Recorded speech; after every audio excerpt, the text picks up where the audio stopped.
আল্লাহ এতদিন আপনার হুকুম পালন করি নাই, আল্লাহ শয়তানের ওয়াসওয়াসায় পড়ে করছি গো, আপনি মাফ করে দেন।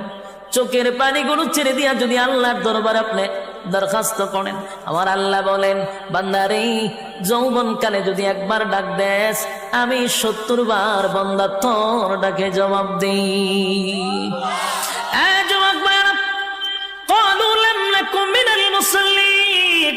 যারা দুনিয়ার জমিনে মুসল্লি ছিল না তারাই তো জাহান্নামী, এক নম্বরে জাহান্নামে যাওয়ার কারণ। আল্লাহর নবী বলেন উম্মতেরারে হাশরের মাঠে যদি হিসাব হয়, আউয়ালু মা ইউহাসাবু বিহিল আবদু ইয়াউমাল কিয়ামাতিস সালাহ, কিয়ামতের ময়দানে সর্বপ্রথম হিসাবটা হবে নামাজে। বলুন কিসের? 1 নম্বর হিসাব হবে নামাজ। অথচ আমাদের সমাজের মানুষ নামাজটাকে বড় অবহেলা করে, নামাজ পড়ে না, হেলায় আর কেলায়। জিগাইল হুজুর আমার ফ্যান বালা না, কি হয় ফ্যান বালা, হুজুর আমার সময় নাই, আমি খুব ব্যস্ত।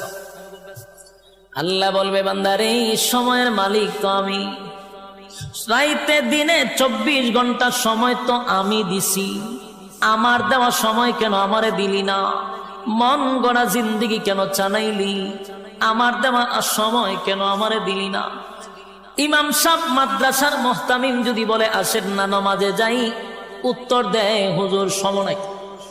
যেই লোকটা বলছে হুজুর সময় নাই, এই লোকটা দেখবেন বন্ধুদের আড্ডায় সময়ের অভাব নাই, চাকরিতে সময় আছে, ব্যবসাতে সময় আছে, বউ বাচ্চারে সময় আছে, বন্ধুদের আড্ডায় সময় আছে, বিপিএল খেলায় সময় আছে, আইপিএল খেলায় সময় আছে, বিশ্বকাপ খেলায় সময় আছে, ফেসবুক শরীফের সময় আছে, ইউটিউবের সময় আছে।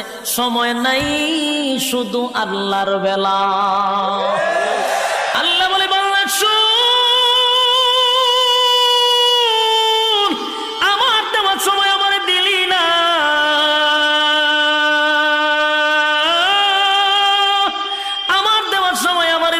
আমারে দিলি না।